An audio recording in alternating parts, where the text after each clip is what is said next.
Hi guys, so I wanted to talk about a horror classic, and that is George A. Romero's 1968 Night of the Living Dead. Now this is a horror film that took zombies from something of myth and legend, of voodoo and magic, and turned it into a real 20th century monster.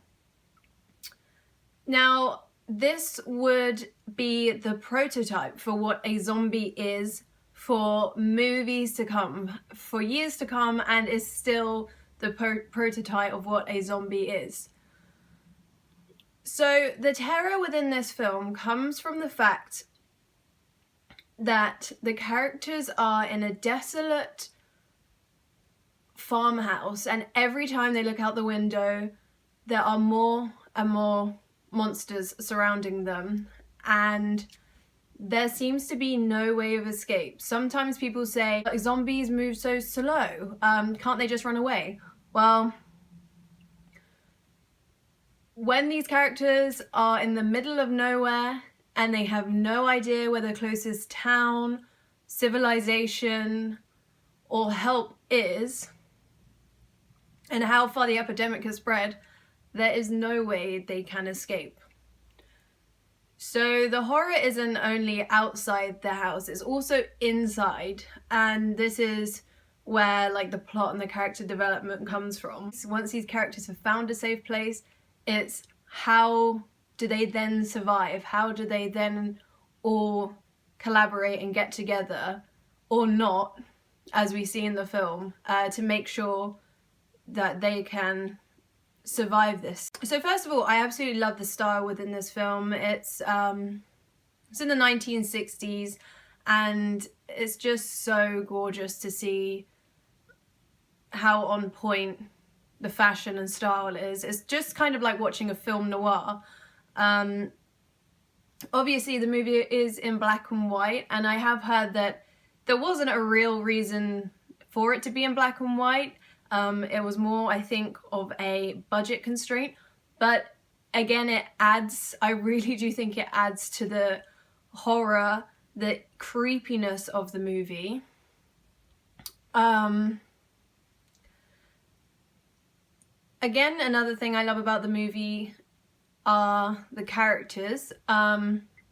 The characters of Barbara and Johnny, to begin with, I find, some people say are very two-dimensional, but I find very endearing. When you see them bickering and just annoying each other and winding each other up at the beginning of the film, I find very realistic, and it draws you into the film. You start to care about these characters. I actually really like the character of Barbara. Now, in a way, it is kind of annoying to have a lead female character. It seems a bit cliche to have her as going crazy and in hysterics, but I think she does being hysterical very well. The scene where she finds the music box and you just see as she watches it turn round with this very eerie tune in the background, and she's like blank behind the eyes, and she's like descended into madness. I think that's very well shot and just so disturbing. Also, the character of Ben is such a great character. I mean, to have a leading character as a black man in 1968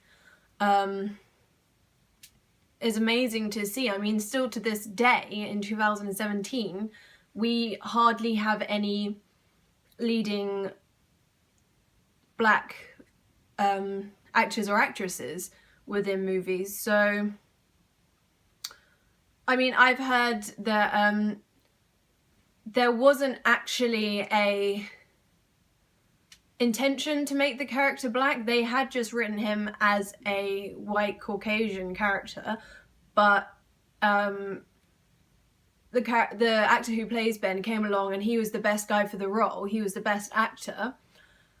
But with him being a black man, I think it really does, like, you couldn't just watch this film and not see any social commentary. George Romero says there wasn't intentionally social commentary written into the movie about race, but that being said, I think it is a very powerful movie when you do look into the social, when you do look in and start seeing social commentary within it. To begin with, the ending, so I am going to be giving away some spoilers as I'm going to be talking about the ending. To have, first of all, a lead character shot and killed. I mean, pretty much all of the main characters within this film are killed. And then you have this hope. You've gone on this long journey with this character of Ben, and he has been this courageous, strong, authoritative hero throughout, and then to have him shot and killed off without, so nonchalant and without a second word said about it, I think is very, still to this day, it's not done very many times. I mean, it's very shocking and memorable to see. Also, the fact of having the main character, the black man, killed by a bunch of white men in power, that's a very striking thing to see. To this day, we still have news stories of black individuals being shot and killed by white individuals in power. So, a very ahead of its time movie, and foreshadows, and I think does speak about a lot of issues, racial issues. And then also with the end credits, again, I think are some of the most memorable and powerful end credits that I have ever seen. To have this eerie sort of sci-fi futuristic music being played over the top of what looked to be real photographs of the main character being manhandled, now he's dead, manhandled and put on a fire by these bunch of white men, is just so shocking and disturbing to see. Like, it looks like it could be real photographs from a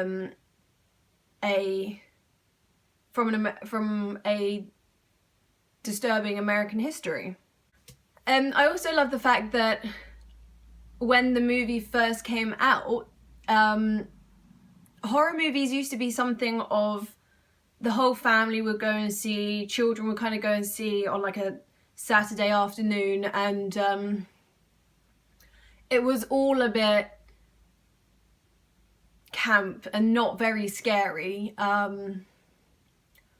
But this movie people went to see, and apparently people were running out crying and were stunned into silence, from what I've heard. And I just think that's so amazing to think about. And I think this is one of the first films where the film, then they finally had to start saying we have to put like ratings on movies. So this really did shake up horror movies in many different ways. So overall, it is a movie that set the foundation for what zombie movies are now as we know them to be. Thanks for watching, guys, and make sure to like and subscribe to my video.